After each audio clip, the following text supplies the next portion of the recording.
Ингушская пословица гласит: «Человеку при жизни нужна башня, а после смерти склеп». Те же самые требования предъявлялись народам и героям ингушского нартского эпоса. Сегодня вы узнаете, где в горах Ингушетии жили нарты, Мао, Сескасолса, Киндашо и Вампалы – великаны.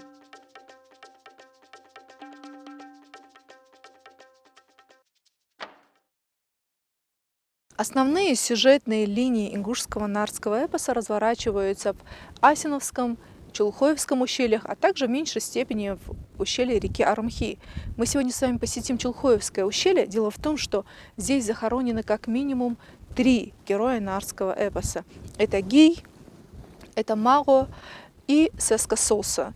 И кроме того, они после себя оставили вполне себе материальное культурное наследие в виде склепов, храмов и даже башенных комплексов. Имена ингушских нартов, так же как и имена ингушей, состоят из 2 имен. Вначале имя отца, а потом самого человека. Впервые в науке это отметил этнограф Чаха Хриев. Например, Сескасолса – Солса сын Сески. Киндашо – Шо сын Кинда. Марза Мао, Хамчи Патрас, Села Сата, Ботка Ширка и так далее. Маллах галгайца мыштуак, со Исрапыл саюпу. Ах, сеск солсы, сеск сунда солсы ершевы. Ах, ботқдавы ширтқы извы. Шиде халға деяцы, яқи ақты галгай қонақшынсы. Қалсықсы іштihant тамалойо қалсағағы халға деяцы, яқда ханяқ міняқ сөтей пар әлізді цахазаш қалсаги халға деяцы, яқи қонқы мұз, иуақыш, қалыз әріжоғыш, қалнақының бе. Шицы да өтті үшті. Силы саты үшті шицы илыш да еттен дея. Хани цүнніцы.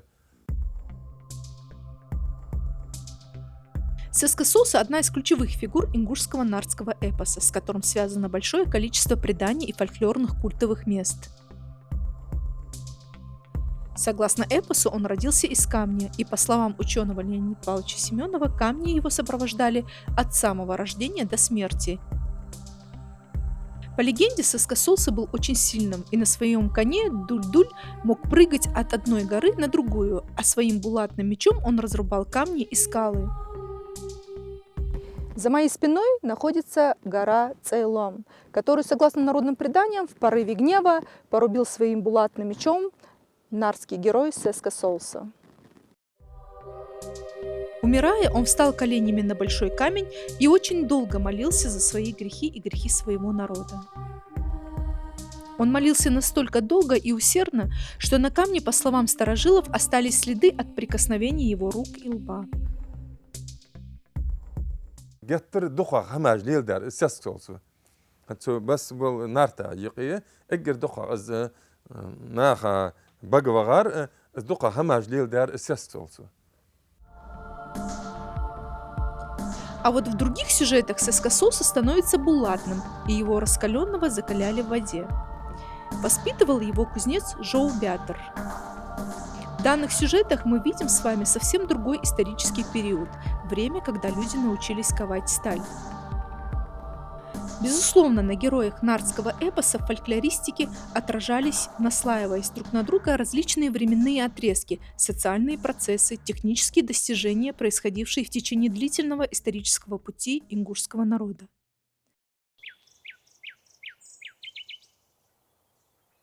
Далее мы двигаемся в Чулхоевское ущелье к горе Загалдук, на котором расположено много памятников архитектуры. Согласно сказаниям, у Сескасолсы была сестра, которая была замужем за нартом Мао. У них было 5 сыновей, племянников Солсы. После его смерти они соорудили для него на территории своего фамильного замка Маоте на гребне горы Загалдук склеп-святилище Сескасолсьерд. Это уникальное фото конца XIX века Леонтия Рогозинского. На нем святилище Сескасолса запечатлено в довольно хорошем состоянии.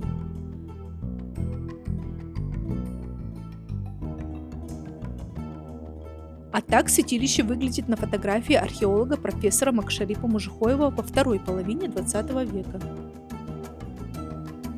К сожалению, сегодня от него остались лишь руины. По сведениям Билана Эльджеркиева, записанным в начале XX века, часовня начала разрушаться на его памяти в результате землетрясения.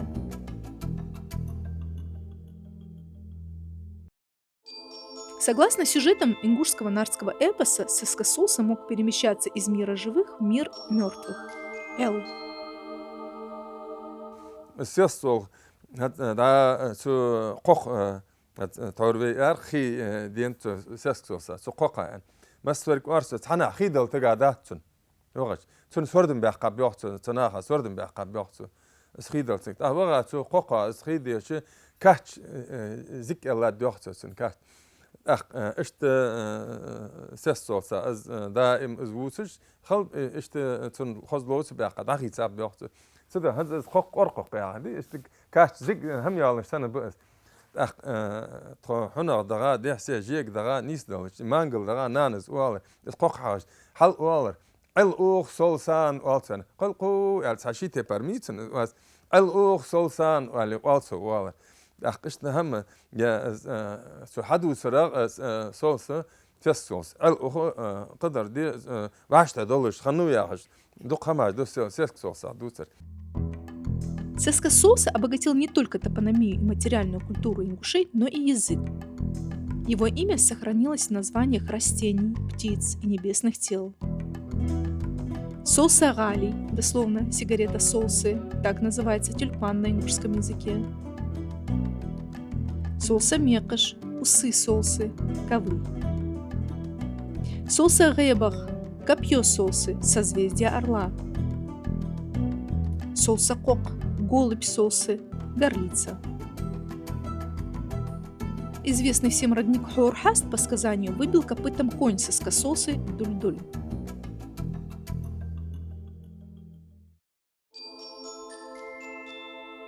Маго – это волшебник Мерлин ингушского нардского эпоса. Не случайно его имя созвучно со всем нам знакомым персидским словом «маг», которым древние греки называли чародеев и волшебников. Ингушский фольклор наделяет его волшебной силой. Его спутниками являются три реальные сущности. Звезда ветров, управляющая стихиями, ветрами, говорящая змея, символ знания, фярахазльк, благодатная птичка. Тем не менее, Маго наряду со своей мифической составляющей в преданиях ингушского народа предстает как вполне реальный человек, давший начало 4 современным ингушским родам – Оздой, Тумхой, Сылкхой и Чепекашвили. Другое его имя было Эшк Маго, Железный Маго. Недалеко от Сескасолс-Ерт, на том же гребне горы Загалдук, находится храм Маго-Ерт. Один из самых крупных храмов горной Ингушетии – Маго-Ерт. По легенде, Маго, прежде чем здесь его на горе Загалдук построить, попытался обосноваться в нескольких других поселениях, но поскольку благодатная птичка, которая его сопровождала, свила гнездо только здесь, он решил остановиться здесь. Построил храм, построил большой башенный комплекс Маготе.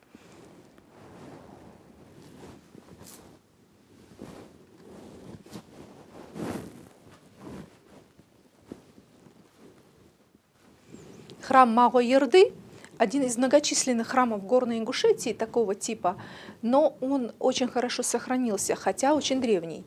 Здесь можно увидеть даже деревянные перемычки, которые относительно в хорошем состоянии. Но, к сожалению, в последнее время храм разрушается, что требует срочного вмешательства реставраторов. Но интересен храм Маго-Ерды еще и тем, что здесь до 20 века хранился очень важный документ.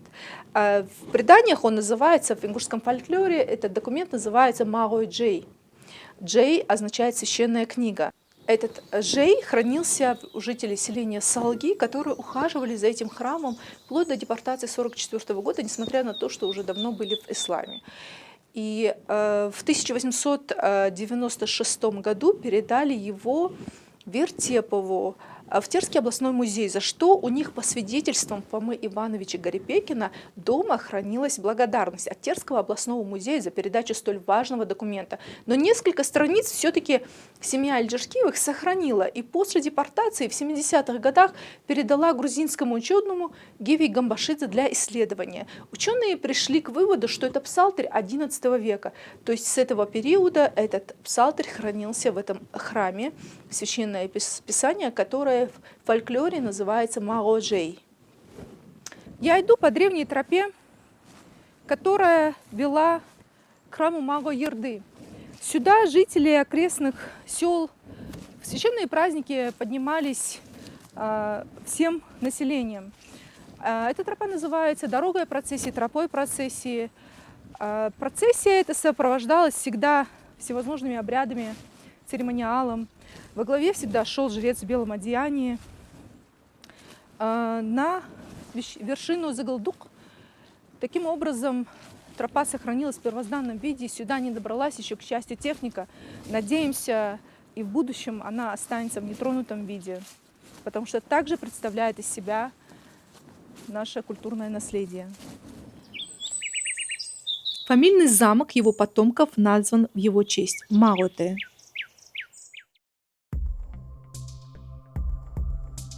Это Кинда Амраш из ингушского нардского эпоса, некрополь Кинда. В ингушской исторической науке то, что вы видите на своем экране, называется склепами в черте селения Леми и Игикал. Несколько лет назад историками команды Дзурдзуки в архивах Государственного исторического музея были обнаружены фотографии научной экспедиции в Горную Ингушетию 20-х годов Евгения Шиллинга. На одной из этих фотографий запечатлен профессор Яковлев посреди некрополя, который, со слов местных старожилов, называется в честь Кинда, что и отметил Яковлев в подписи к фотографии. Самые старые захоронения Кинда Эмарыш датируются вторым тысячелетием до нашей эры.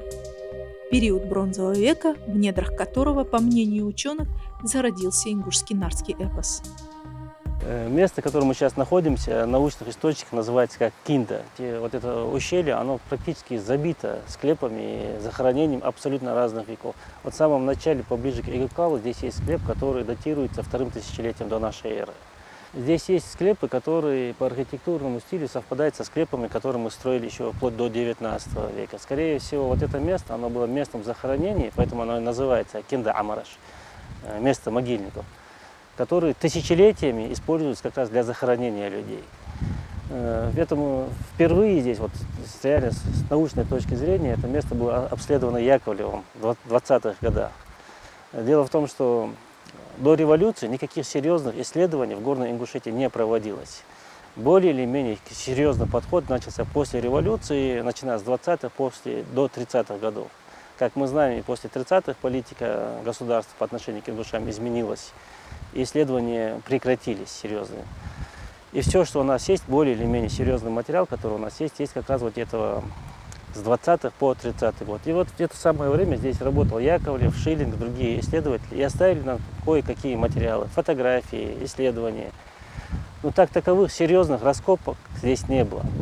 Были случайные изъятия предметов из склепов, но вот профессиональных раскопок, когда каждая вещь фиксировалась рядом, с кем она лежала, на каком уровне она лежала, таких исследований здесь не проводилось до сих пор. Если судить по фотографиям 20-х годов и сравнивая фотографии 20-х, 60-х годов, и вот современных, мы видим, что уровень разрушения этих склепов очень силен, он разрушается. Еще надо особо отметить, что в отличие от башен, боевых башен, полубоевых башен, жилых, если это для нас уже всего лишь артефакты, вот эти склепы, они продолжают выполнять напрямую свои функции. Это место захоронения. То есть это уже не артефакт, это не просто строение архитектурное, которое можно наблюдать, как оно разрушается. Там до сих пор лежат наши предки. Они заслуживают того, чтобы эти склепы восстановить и восстановить их покой. Покой наших предков, потому что кровли все-таки разрушены, входы разрушены. Они лежат, омываются дождями, снегами, под солнечными лучами. Так что я надеюсь, по той программе, которая сейчас идет в горах, все эти склепы будут восстановлены, кровли закрыты, и они получат свой покой. Согласно нарскому эпосу, у Кинда был сын Шоа. Я бы хотел вам рассказать саму легенду из нарского эпоса. Вайханц даже уже местечки Кинда Шоа вяха вместе гер. Кинда вохнул Шоа. Из Кинда шидавян чолтиха Шоа сеска солсыз хомби сагвита хол хашил ворсоян. Шоа ант хашил вол ант لقي الأطموبيل أنت خني خداني كل رحت واقوها سوالجان سياسك سوالج شيء نوقس حتى هبوت قشيت حاشل فينوف حاشل فين شولتي حتى لقى الله تجوخ بغالش تجيش تشوفها حاشل أخين شولتي ها شو از دق شو وحدات از حاش فينك خوج إخش صغر نان يولي قميادي داتي ريتسو سياسك سوالسك خاطر ديتسو جاخش أشوا نان خنيتو كيك داتي غسقي ماجي كيجيش خنيتو سجا تنا لور يجي حاش فين شوتي أري والتش خنياتوس إيش واش سيسكا سوس زخز خزا أنت حشالي تزيان يوخسك تيج مارشل تخواتش وخشوت أتخوتك وماتسو زين شوتي هدير عياخ مدة زيانة بعد واشي نان حكي خيتسو حكي أنا نانز سيسكا سوس حمو خونخ سيتخ شوينك لوقل دو أنا بلما توتن أحقا كيلجا بلم كجاب توتنخ دير شوز أنت يرخل قيرش حكي تياسر هاس أنت نو حتى دي حمدات سيقنا يعني ده بقى كيش بماركل خمسة ماركل أتبوا شولتي هاي ماجي باش كوختوش خني إذا سيسك سولس فيرزيا شي بارس ميت بين سيسك سولس غدوا يعني دير يعني وشيني قرقلوش بقى هي أنت حسقي ولا يسقي أنت سقيد يعي أنت لا يجيز أحيانا قرقلو يونيقي يعني شو سورياز وأنت ونيقي قرقلو خل ميختي خزا سقي أنت ونيقي قرقلو خل سون ديك دوش حمدوس أنت أردو غليات أنت از قاد إيرنا حويل وللت أرلي خا دوخن دكتور دوحك سي أنت أردو غليات خا ديك ده أنت نا شيء شو تخيش شيء حمقي الله عبيشة إيرن حاجة تشولتها دار بينا شو دوخن حار لخ بول ونف دوخن حار دوش كإيت وج سيسك سوز فيل قجاف إز فيل قجاحي بود قشيت قزيق إيقا دوخن أخوات دات سيسك سوز عند أي فدي واحد سيس دعوة يعني شوتها يعني ويديت سر اشتري أنت حويل ولت ميك دوخن أرلو قدات سر يعني حويل قجاف يعني أخمتش كي صوص الدوايس يعني تيجي زار دقيق إلى حار لك دوخن تاريخه يعني يرحم دات يعني أخنا يعني قداق دي جوا سيسك سوز يعني تحدق حيورتش ناخد عادي قداع يعني تحدق حيندو تداع يعني خالد وزداق حيوعة وقادت دي جوا يعني ده بوت شت عياخ زوز حماس خميسم خنت عياخ الحقواتش بداش يعني تياخش تيباني تحدق شيء عادتات وتيجي تحدق ده شيورتش ناخد آخر دقيقات سو تحدق شيندتات سو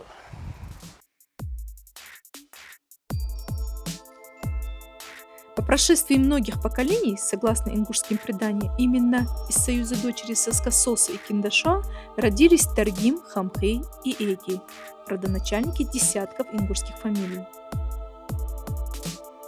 Из предания мы видим, что мать Киндашоа обладала нечеловеческой силой, что является отсылкой к многочисленным преданиям о вампалах, великанах.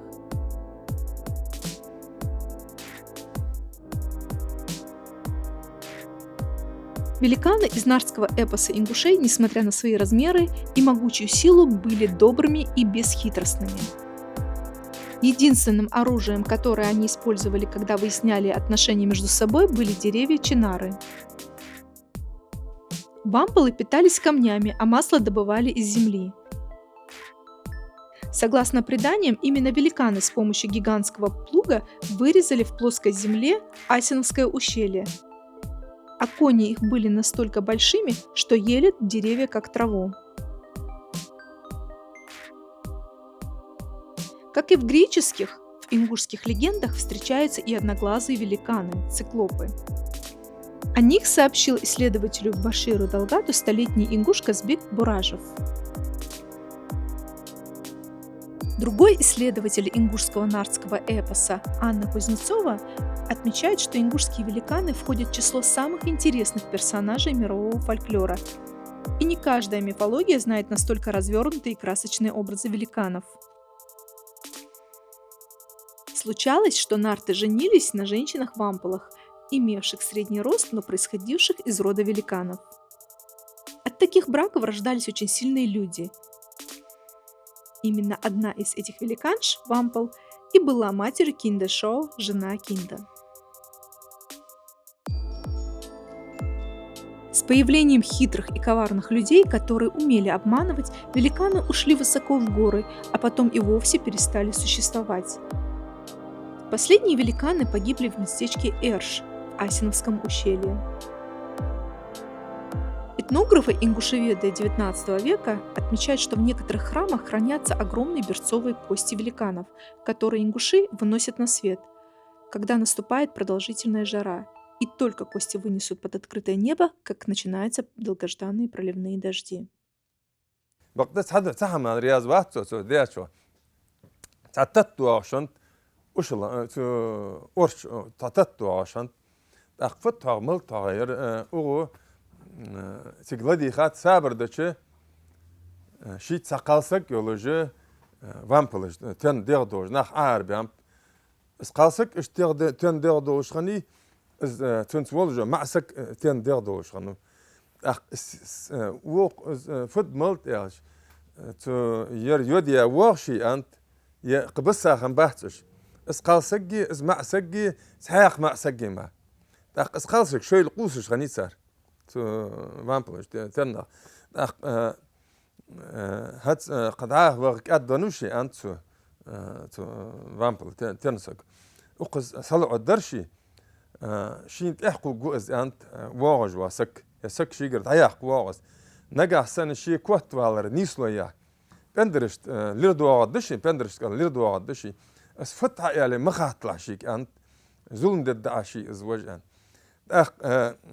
شيء والر خيرش سهم ده أزلت بولش حقيقي أتوش خنوزر سك شيل تنهم جونش قاس لحت عش وقتش وقشو عتيه جرج أتوش جانش حيوه شيء أولوش حيوه جانش جيتش أير كوت أنو يخ شيء كوت أن غلط وغاتو از لردين دوختن بندرش لردين دوختن ده ير ليه اس قاسك شي نيوسك مير يعني وسيسو سا يعني دوخ فتح از لر ازواجن تيشا بوخ برق يعني شوردن بحق بوختو اشت طبيعي جابنو ياخذ هات جتر دوخ بارجا خي وقت جيل خر ياخ شي ازواج يستر شي يرواج يستر شي هن بقى شي تيشا بوخ حشي خصي تعيزن دادر شيء يعني أن دوح سيستلسه حتى أخكرش قاشل سو حقوا شريم حقوق وجرشي أن دوح ويش فدد داس حقوق يغشي أن جورته وان تر حقوا داد دوح سيستلسه أخت أخكرش حقها شابات يأخذ از حس قاشل سورد مش باخذ ضيع غاي يأخذ حق دواش دستردن إيش دبام بج وامبلج وار سيستلسه سماش. Этот родник называется родник Вампала, Вампал-Хаст. Дело в том, что в нарском эпосе очень часто встречаются великаны, которых на ингушском языке называют вампалы. И один из последних вампалов погиб у этого самого родника, и поэтому он получил название родник Вампала, Вампал-Хаст. Удивительно, но большинство блоков, из которых сделано это сооружение, достигают до 1,5 метра в длину и до 70 сантиметров в ширину. Это так называемые циклопические постройки. Встречаются повсеместно на Земле. В Горной Ингушетии тоже в районе Дорхи они встречаются в нескольких поселениях. В селении Таргим, в селении Лейми и Гикал. Мы с вами находимся рядом с поселением Карт. Народная молва связывает строительство этих сооружений с великанами. Археологи же связывают их со 2-м тысячелетием до новой эры. В принципе, именно тогда и зародился ингушский нарский эпос. Размеры кладки в этой башне вызывают восхищение. Дело в том, что это безрастворная кладка, которая на ингушском языке называется ботка, и она очень древняя. Во-вторых, блоки здесь довольно хорошо обработаны. И вопрос не в том, каким образом удалось строить такие сооружения, а вопрос в том, против кого они были возведены.